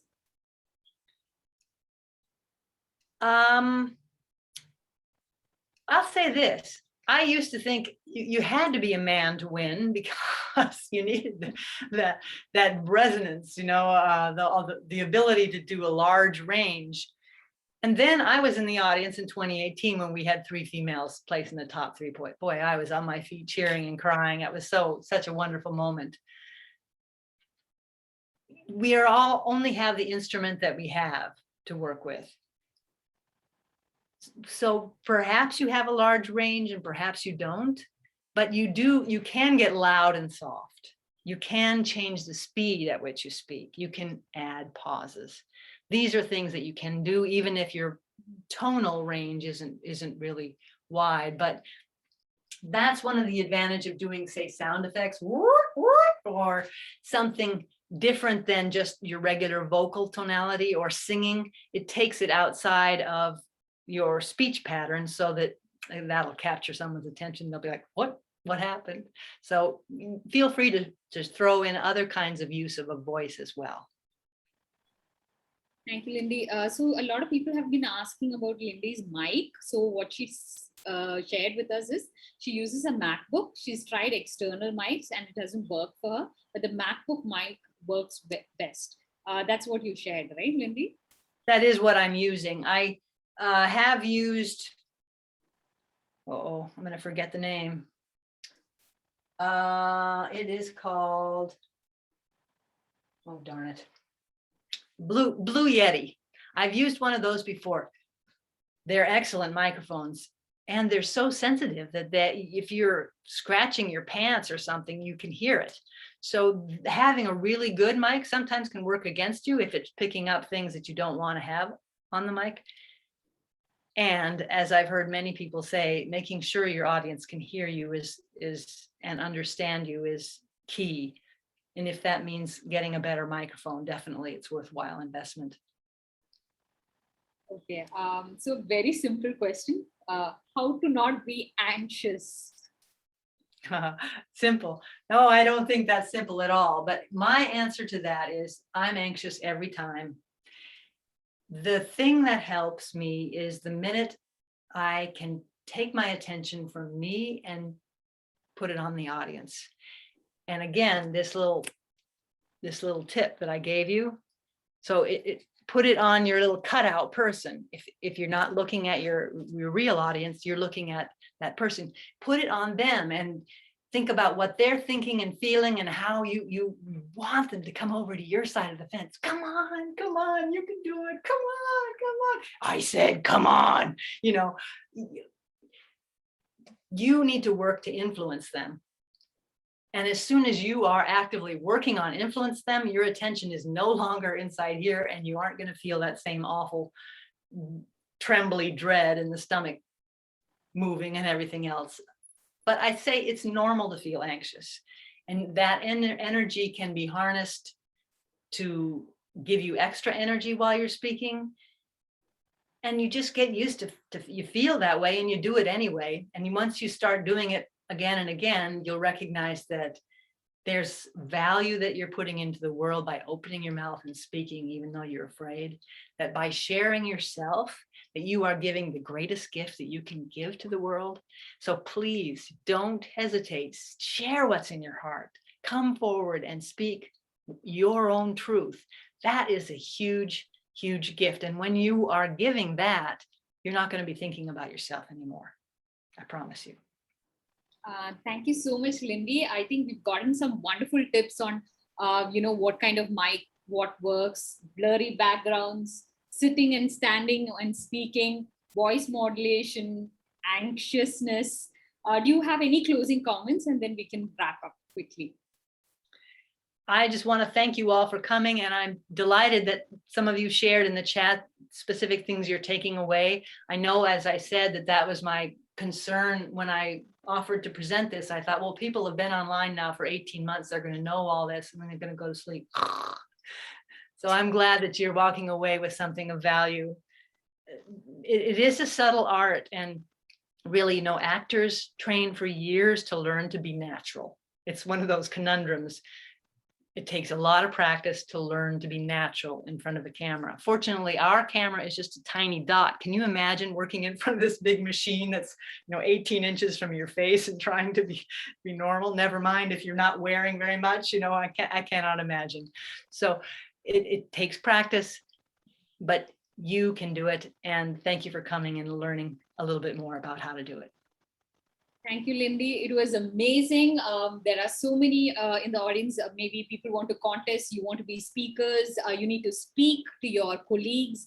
And this was great learning. I would also like to add that we will be uploading a video recording of today's session. So definitely come back to learn. I know I'm going to watch this video again and again. Back to you, Toastmaster of the Day, Toastmaster Mayur.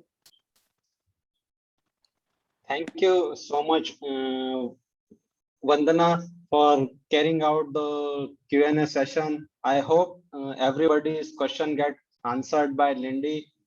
And if you have still any question, you can post in the chat box, and don't go anywhere because we are having another wonderful session carrying out by our member, one of the member, and this will be the table topic session. So the table topic master, he is a non-executive resident director on the board of 2 Indian subsidiaries having their headquarters in Europe. He is a member of Institute of Company Secretaries of India, currently pursuing post membership qualification in corporate governance. As a qualified company secretary and law graduate, he has over 30 years of corporate experience. He's a certified independent director and a certified mediator. He is on the expert committee of Bangalore Chamber of Industries and Commerce and on the panel of Economic Affairs of Confederation of Indian Industries Karnataka chapter. He is the distinguished Toastmaster, a professional speaker, a club coach for 3 Toastmaster Club, GSK, Intel, and Rockwell Automation. Please join me in welcoming our table topic master and distinguished Toastmaster, Milind Kulapkar. Over to you, Milind.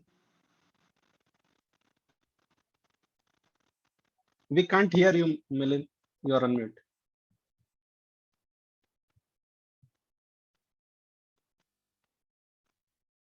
You are on mute, I guess.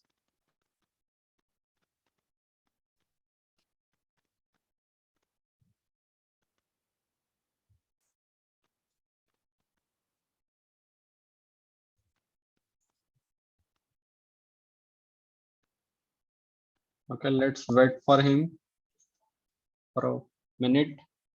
Meanwhile, Aakash, can you check where is he here?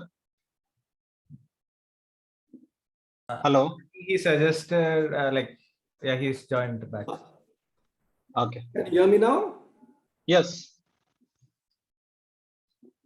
Thank you, my sparkling event chair, my dazzling fellow Toastmasters, and my scintillating guest. Toastmasters want to challenge you all to develop your impromptu communication skills, to effectively think on your feet by speaking for a minimum of 1 minute to maximum of 2 minutes on topics given to them or given to you on Fly By Me.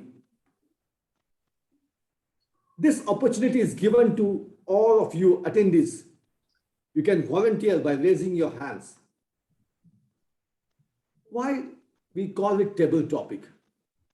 It's just like discussing those topics which we can easily and with a relaxed manner speak around a dinner table with friends and families.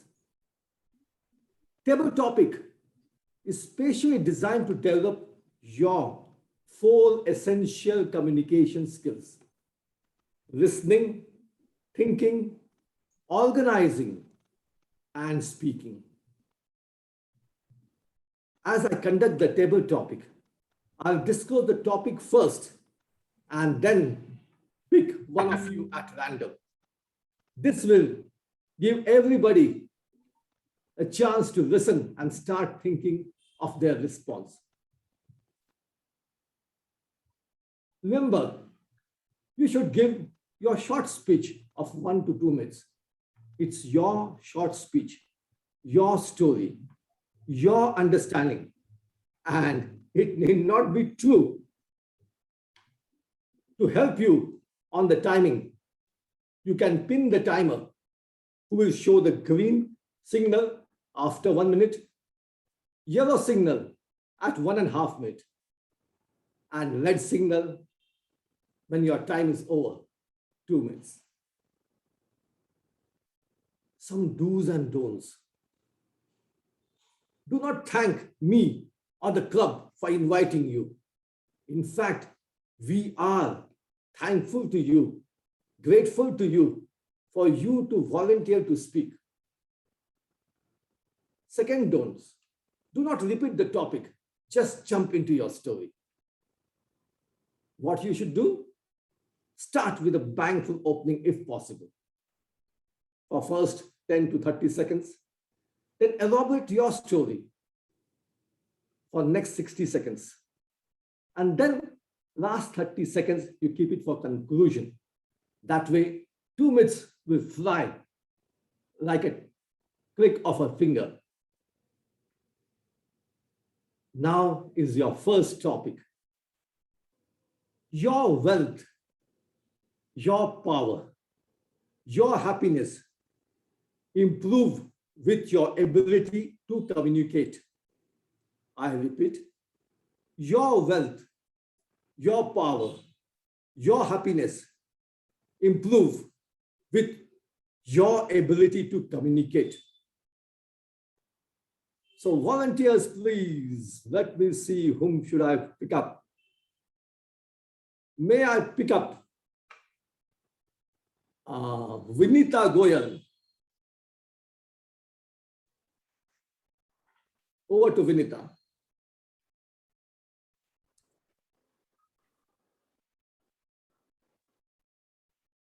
My story entirely has depended till date on my ability to communicate. Dear fellow Toastmasters and guests, let me share the magic that communication has brought into my life. I was a simple girl. I did my MBAs, worked in a bank, then I got married. And since I'm from a family of Indian society, somehow I was not allowed to work after getting married. I had that love for writing, and I didn't write anything for 6 long years. It was only the Russian list that I used to make every week. Those days were really painful, but I kept reading. And let me tell you, reading to yourself is also one way of communicating. And then things started changing because I kept hope and I had that constant faith in myself and my dreams. I took few online sessions and trainings during the last COVID lockdown, and things totally changed. Just after taking 4 sessions online, I communicated and I got into personal touch with those trainers. And then one of them was also a Toastmaster from Nepal. He placed this offer to me to start a club in my town. And what more God could have done for me. Now, it's 6 months and I'm the charter president of my club here in a small town called Jhapa in Nepal. Dear friends and fellow Toastmasters, communication skills can do wonders. It's been only 6 months, but I'm communicating and building connections with people all around the world who are Toastmasters. And I'm learning each day, and I'm having more than 500 people as my mentors whom I can look up to and learn things. So communication has been my power. It has brought all the happiness in my life. It has given confidence and power to my dreams. And I feel like a bird now. I'm so sure that I can see even more dreams, which are more scarier.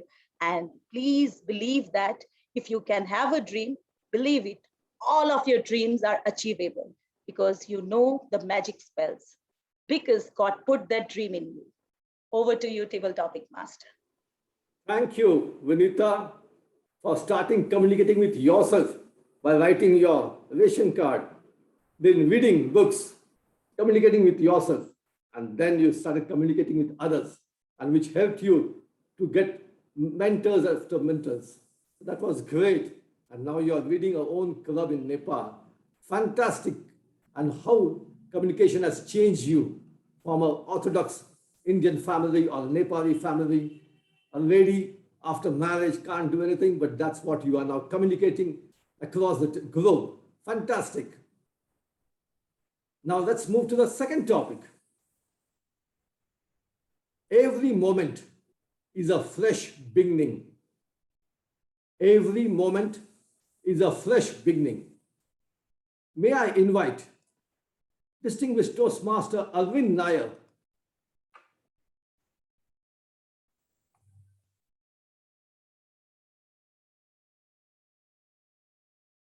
Is he there? He's not there. Okay, no problem. Let's give someone else a chance. So may I invite Asha? Every moment is a fresh beginning. Every moment is a fresh beginning. Asha. Our volunteers can raise their hands. Jim Van is asking for the topic. Okay, over to Jim Van.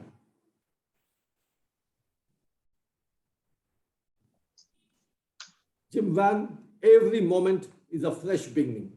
Jim Van. When was the last time you did something for the very first time? In this age that we're living in, it's very seldom that we do things for the first time, especially if you're as old as Milind. But never mind, we can always approach something for the very first time. I was new in Toastmasters, but I had a mission. You see, I suffer from obsessive compulsive disorder. And I remember the first time I witnessed a Coke can tipped over, glug, glug, glug, glug, glug, glug, and the Coke flowed across the table, off the end, like the thunderous Niagara Falls, and into my shoes. I was in shock. I didn't know what to do. I had to ask Auntie for a pair of flip-flops to get home. And that was only the beginning of my long history with OCD. And that is really the reason why I joined Toastmasters. It is to give a voice to the voiceless, to highlight what life is like dealing with OCD, dealing with situations that you've never dealt with before, living through something for the very first time, every time. And that is the power of public speaking. And I'm glad I came to these sessions, the workshops, the people, the ability to join contests and to tell my story, to help others in my situation. So, going through something for the very first time, do everything by being present as if you're doing it for the very first time, and you will enjoy life much better. Over to you, Milind. Thank you, Jim. Using Toastmasters and your communication skill to overcome the challenge which you faced, obsessive compulsive disorder, and helping others too. Fantastic. And one can start at any time. That's a great message from you. Now we come to the third topic. Never regret anything that make you smile. Never regret anything that made you smile. Volunteer, let me see, here is someone called Ashwini. Anand. Yeah, go ahead, Ashwini. Over to you. Unmute yourself. Unmute your video, audio. Ashwini? Hello. Yeah. Am I audible now? Absolutely. Okay. Hi. Okay. I after getting married, I never worked actually. Before marriage, I was working. After getting married, I never worked, only because I wanted to take care of my family, my husband and kids, and also myself, which means health. So this is the reason I would like to tell that never regret. I never regret that I quit my job for taking care of my family, and that is making me smile today. That's all. Over to you. Fantastic, Ashwini. Yeah. In fact, you can elaborate on what you did What are things? Because you have time over here. Because you have 120 seconds at your disposal. So you give your message, elaborate your message, and again conclude with a message. That's what the table topic is there. Okay. This is the first time actually. Okay. I That's don't know what you're doing with Jim, what he has to started. Good. how should I start and how should I So simple things. So like what you initially told about your things. You took over 30 to 40 seconds. Then you said what you actually do. And then again you can conclude. So that way you're summing up a story. So that is helping you. So you give a message, you say what you want to say, elaborate what you want to say, how much more, and then conclude. Yeah, correct.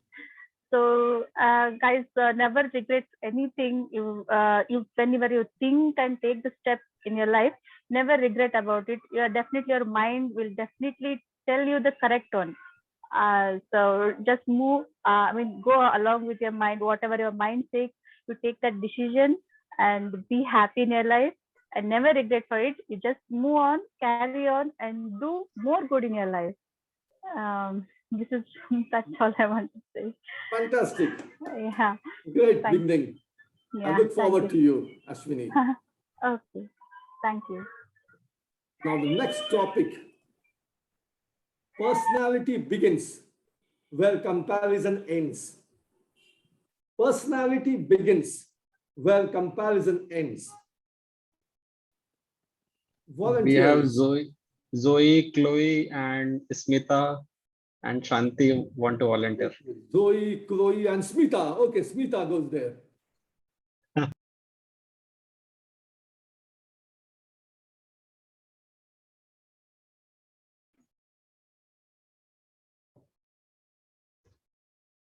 Wow, Smita has removed her eyes glasses. Good.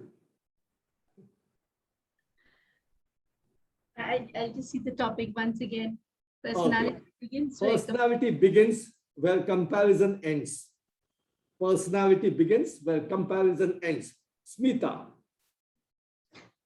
Would you like to meet yourself every day? Would you like to see yourself in the mirror every day? Well, let me put it in this manner. Every time you go out to the market, would you like to meet yourself buying the fish, buying the vegetable? Would you like to say, hello, sir, how much this is costing? And would you like to pay the money to yourself? No. I know for certain that I wouldn't want to see myself everywhere. And if I don't want to see myself everywhere, my dear friends, I need to stop comparing. Because every individual in this world is, after all, a unique person. Wouldn't this world be a boring place if I only had clones of myself everywhere? If I didn't have varied personalities everywhere? I want to meet new people. I want to connect with more people. I want to be loved and I want to give love in return. And I can do all that when I stop comparing, when I understand that the world is a beautiful place with so many people, and all these people are there to be loved. All these people are there to be respected, and all these people are there to be recognized as individuals. They are there with their own right. So my dear friends, I would love you to stop comparing. Every person is unique. After all, yes, there are so many stars in the galaxy, but don't you have different constellations? Don't you have those specific stars you know the names of? Everybody is different. And that is why comparison is the thing that kills life. I would say live and let live. Back to you, Table Topic Master. Wow, Smita. What a profound thought. Live and let live. And do not compare. In case you want to compare with yourself only. Move from what you are right now. Fantastic. Now the next topic is, our association is powerful. It can uplift us or bring us down. Our association is powerful. It can uplift us or bring us down. Now there are two hands over there. Let me go for someone from Shanghai. Z-O-Z, I presume I am pronouncing your name correctly. I apologize. Thank you. Yeah, Zoe. Zoe, okay. Over to Zoe. Our association is powerful. It can uplift us or bring us down. Zoe. There's a saying, no one is an isolated island. Have you ever thought that you are alone? Maybe, but the truth and the fact is we are all connected. We are associated with many other people. The first layer comes to your mind, maybe your families, right?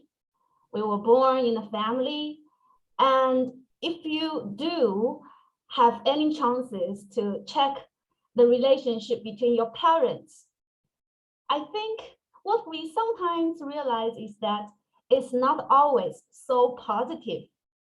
I mean, of course, there is the bond, the love between parents and children, but there also something else. And that something else can be the secrets why you look down upon yourself, or why you feel you don't deserve something, or why you feel not confident enough. And the second layer can be the intimate relationship. And the third layer can be the relationship with your friends, community. And the fourth layer can be your relationship with your colleagues or boss, etc., etc. And if we want to find out how to check our relationships and then work on them to empower ourselves, to direct our life, I guess the starting point will be Toastmasters, because that's how I start to love myself. Because here we kind of agree on the rules here. That is, we speak positive languages, we try to be friendly and supportive, and based on that, then everything is possible. Thank you. Thank you. Zio, am I correct in pronouncing you? Okay. Thank you for this profound ideas. Now, Toastmaster and especially guest, sometimes you may come across some topics which you have no idea what you do. It may be a contest. You have to say something. There may be some phrases which may not be known to you. It may be popular in Australia, it may be popular in USA, but not in India. I came across such phrase. He took it on his chin. He took it on his chin.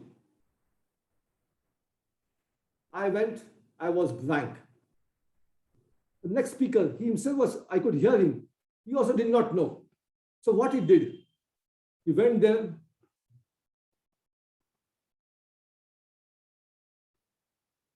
I think. So he gave a speech all on thinking, because he said, if I put my hand on my chin, I can think, because that's what that a famous painter, thinker made. So that way you can develop your own story. It will not be exactly what the phrase is meant for. So that is something you can develop. And then he went on to say, where is the position of your chin? It is below your face. And he made it a humorous speech. So you can develop that and can make it interesting. Sometimes going out of the way may catch the attention of the audience. Otherwise, everyone may be knowing the meaning of that phrase, which may be a bit boring for many. So you can handle such topics at your sweet will. Now, there is the next topic. Great work are performed not by strength, but by perseverance. Great work are performed not by strength, but by perseverance.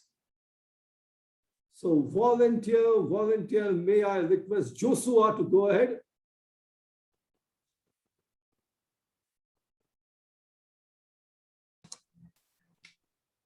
Great works are performed by perseverance. 2 weeks ago, I came across an interesting statistic. 70% of all male Toastmasters would love to take out a beautiful female Toastmaster. Unfortunately, the statistics on how many acted upon these dreams and inclinations were wanting. But last week, I met a one Maxwell, an aspiring politician and Toastmaster from the Epkaromwe Toastmasters Club. Many times he had tried, many times he had failed, but then he never gave up, persisted in pursuit of Jen, the beautiful darling, the enchanting empress. The first time he approached her and said, Jen, you're my lady, I'm ready to roll. Let's dance the tango and pounce like Rango. Be my Venus and I your Mars. Let me reign Messiah with you in desire. Jen said, Max, not today, I'm quite busy. He thought, what do I have to do to get this enchanting princess? He came back the next time, clad in a brown three-piece suit, thronged with an ivory hat and a beautiful broad umbrella to complement his well-rehearsed, logical and persuasive presentation, with all the diction to entice, the rhythm to surprise, and the rhyme to ecstasize. And he said, Jen, I have persisted, I have toiled through thick and thin to have your heart. If there was anything that could let me live, it would be your acceptance of this open heart, this generous affection to have you as mine. This time, Jen said, Max, I do. You have persisted, and I know that you really wanted to have my heart. Thank you. Thank you, Joshua. And now there was one lady who was continuously persisting by raising her hand. C-H-L-O-E, Chloe. Can you pronounce your name, please? My name is Chloe. Okay, you have to unmute your one of your mic.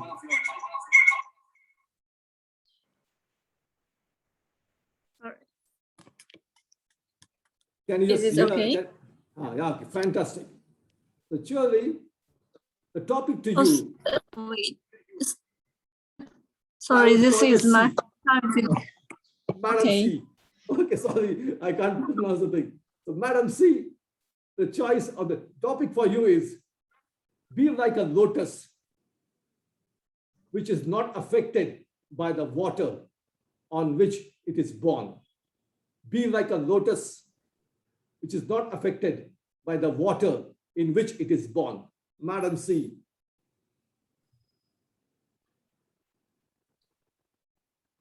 Can you speak the question again?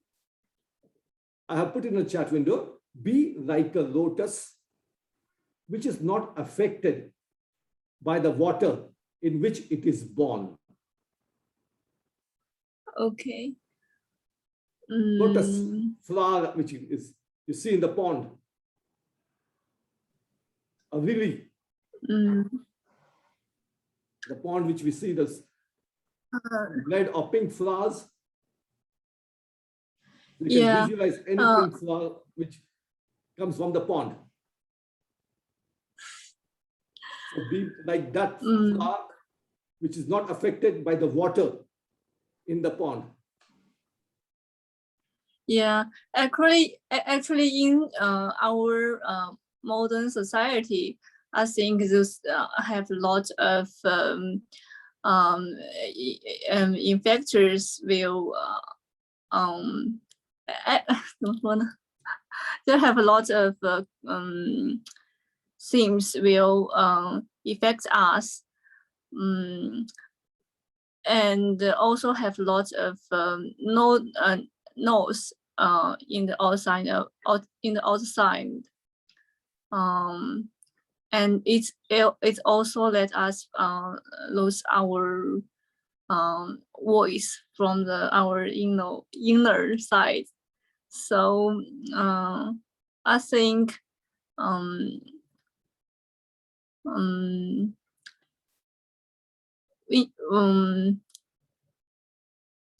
sometimes, especially in our spare time,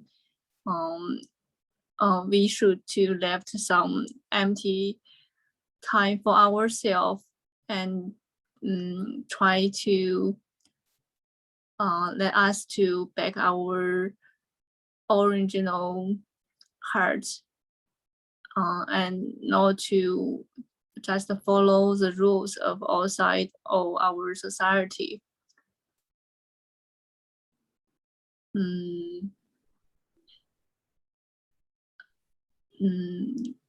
And try to hear our hearts to tell us whatever we really wanted to do.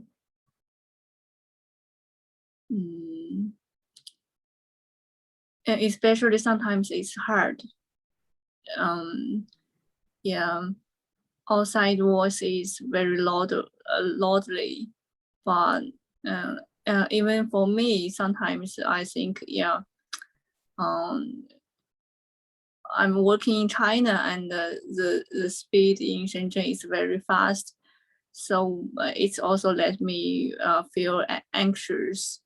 But recently I tried to left some free time for myself and I do some meditation by myself and try to take part in this kind of activity. I can feel sometimes I'm not so anxious like before, and I feel my heart is getting peacefully, gradually. Fantastic. That's a great story which you told. When you have challenges outside, listen to your heart. Feel for your heart, go inside, and then you communicate with yourself. That is a great message, because that's what sometimes we do not do, because we look outside for pleasures and happiness.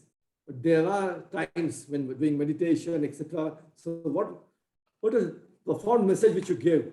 Fantastic. That's what is very much required. Great job. Let's give a lot of applause to Joy. Thank you so much. Very, very appreciate. Thank you. Great. Now the next topic is love doesn't break hearts. Ego do. Love doesn't break hearts. Ego do. Now whom do I go? Anyone wants to go for this? Anyone wants to share raising the chart or Zoom master? They can tell me who is interested. Shanti is. Oh, go ahead, Auntie. Shanti. The topic for you is love doesn't break hearts. Ego does. All right. Yeah. As it rightly said, love is all about creating the bond and making not the comparison as such, making equality or trying to build a rapport with people, trying to get into a common platform to share our interests, to share our commonalities, as well as we see the difference and then we value the difference in equality and then try to show that we still care irrespective of the amount of inequalities between our quality of life or maybe the wealth or asset or the knowledge or any kind of the gaps we have between, but we still want to show that we care for each other. That is all is about love. When it is about ego, it is about the comparison comes in and it brings a lot of the inequality gets highlighted rather than why we are trying to bond with each other or gel with each other, and then the purpose of connect is totally getting damaged, and behind the scenes it really shows up that it's kind of an attitude, and it's not going to go for a long term, and it basically makes a kind of challenge in the relationship, and it spoils the relationship as such. So if we love somebody, we should really show the care for them. We should really value their differences, and we should also show them that we are there for them. But we should avoid having any ego with them, any kind of ego fight, and then who is bigger, who is better, who is that's not going to work anymore. Thank you. Over to you, Milind, again. Thank you. Great ending. This was our end of the topic. So I'm closing with one question to all of you, a quiz. Tell me, who said this? When the dream to succeed do not allow you to sleep, when you do not like anything but hard work, when in spite of putting continuous hard work, you do not feel tired, realize that a new history of success is in making. I repeat, when the dream to succeed do not allow you to sleep, when you do not like anything except hard work, when in spite of putting continuous hard work, you do not feel tired, realize that a new history of success is in making. Any guesses from anyone? Abdul Kalam. Next guess.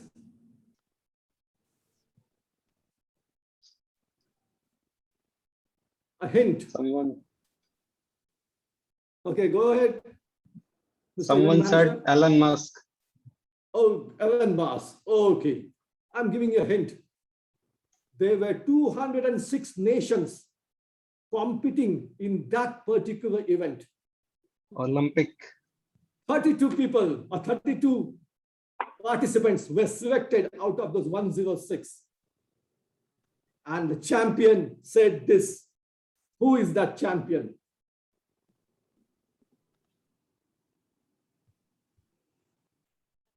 Neeraj Chopra. Yeah. Neeraj Chopra, the Olympic gold medalist at the 2020 Tokyo Olympics. So that was, so I'll just repeat in his mother tongue, which he said, जब सफलता की कोशिश आपको सोने नहीं देती, जब मेहनत के अलावा आपको कुछ अच्छा नहीं लगता, जब लगातार काम करने के बाद थकावट नहीं आती, समझो सफलता का नया इतिहास रचने वाला है. With this, over to our event manager, our event chair, Toastmaster Mayur. Thank you so much, Milind sir. If you have one topic for our keynote speaker, you can give one topic. That's what I was asking for. So good you told me. Because after all, she told that that is not her cup of tea. But in Toastmasters, as an evaluator, is one last column. First one is what you excelled for, what you can work on, and what you can challenge on. So Lindy, the topic I'm going to give you most difficult topic, which no one can do except you. So let's see how good of you are there. The topic for you is the curse of Neverland. The curse of Neverland and becoming Piper Pan. The curse of Neverland and becoming Piper Pan. Lindy. Thank you, Mr. Table Topics Master. That makes sense to no one but me. You see, those are two titles of middle grade fantasy adventure books that I published. They are available on Amazon. Let me tell you about them. How they came to be. When I was 11 years old, I had the joy of playing Peter Pan on stage. You may be familiar with that famous play, or maybe you've seen the musical, or maybe you've seen a movie version, but you probably know about Peter Pan. Well, Peter Pan is a boy. And it was a great irony that I was having this experience of incredible, empowering freedom and delight playing a boy. And I, obviously, am a girl. Now, it happened to line up that in my family, there were some beliefs that were similar, that boys seemed more valued than girls. And so I spent a long time wishing that I was a boy. So when I decided to put my hand to writing fiction, I thought, what would I most like to write about? What would I really like to hear? What message do I need to hear? So my imagination took me back to that beloved place, to Neverland. And I thought, what if I could go there as a girl? What if Peter was out of the way and there was plenty of room for girls? So these stories are about Piper Pan, who ends up being Peter Pan's granddaughter, although she doesn't know it, and her band of foster girls, and how they have to save the Neverland from its dying of a dragon's appetite, a pirate's greed, and Tinkerbell's vanity. She's now about 70 years old. So if you're interested in that twist of what could have happened in Neverland, go to Amazon, The Curse of the Neverland and Becoming Piper Pan. They're sequels. Thank you, Mr. Tabletopics Master. So finally, over to Toastmaster Mayur. Thank you, Lindy. Thank you so much, Milind sir, for conducting a wonderful table topic session for all of us. I hope our guests have enjoyed that session very well. Now, I would like to invite for vote of thanks our youngest Toastmaster from our club. He is 18th. He has created 83 years of legacy in his life. He lived in Saudi Arabia and Bahrain for over 13 odd years and served in India as well. He is the civil engineer by profession and handled various projects in this country. He can speak in 6 languages. His hobbies include playing table tennis and billiards. Please welcome our Toastmaster Joseph for vote of thanks. Over to you, Toastmaster Joseph. Thank you, Toastmaster of the day, for this wonderful introduction. The distinguished Toastmasters and most valued guests, good evening to you all. It's my privilege to propose vote of thanks on behalf of the esteemed Speech Weavers Club. We want to express our gratitude to our chief guest, distinguished Toastmaster Lindy MacLaine, the second runner-up in Toastmasters World Championship of Public Speaking, who honored this event with inspirational thoughts, which will help us to excel in all our endeavors. DTM Lindy, you enlightened us on 3 expertises: the authenticity, camera do's and don'ts for connection, the eye contact and the audience engagement, which are the secrets of your success to become an. I would like to thank all our District 92 officers who are present in this event by boosting our morale in conducting this function. I sincerely thank my fellow Toastmasters who enthusiastically participated in the roles. Without you, this function cannot be success. They are as follows: Zoom moderator, Toastmaster Aakash Shashidharan; Zoom master, Toastmaster Sushma; Sergeant at Arms, Toastmaster Neelu, who really start with a great energy, and Q&A moderator, Toastmaster Vandana, wonderfully demonstrated her skill. table topic master DTM Milind was superb in his wonderful table topic session. And timer TM Varsha, chart moderator TM Adarsh, and photographer TM Bidhu. I would like to thank the club president. The present club president is a wonderful person, carrying on the legacy of the past president also. And this is the golden age for this club. Toastmaster Mayur Suryavamshi, for his great ambition in conducting this event successfully, by endless efforts in organizing with the fellow Toastmasters and extending the invitation to the distinguished chief guest and others. The last but not the least, we thank our beloved audience for making this event a grand success. Once again, I thank you one and all for this wonderful evening. God bless you all. Over to you, Toastmaster of the day.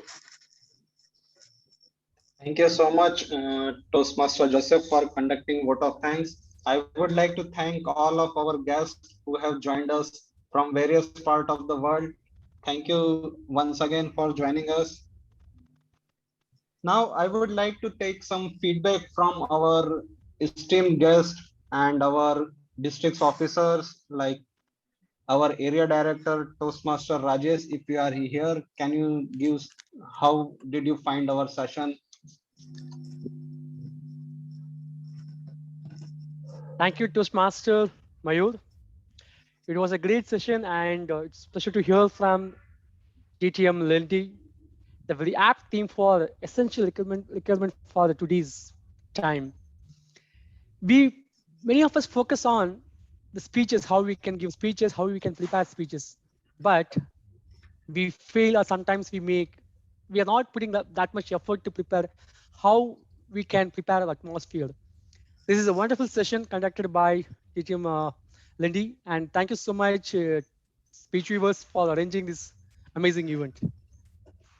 Thank you. Over to you, Toastmaster Mayur. Thank you so much, Toastmaster Rajesh, for your kind words. And I hope everyone has enjoyed this session. Please drop in your feedback in the chat box and do get in touch using our social media links shared by our chat moderators. You can also join us on our guest group for further upcoming meeting updates. Thank you, Lindy, for taking us our invitation. And I hope this will help our audience to improvise their virtual speaking skill with lot of takings they can take their homes. And as I was thinking, you have shared authenticity, camera, and engagement. So I'm definitely going to implement these things in further meetings by myself. With that, I would like to close our meeting for the day. Thank you everyone for attending the meeting. Meeting links will be available on the YouTube after some time. So please be in touch with us, and thank you everyone.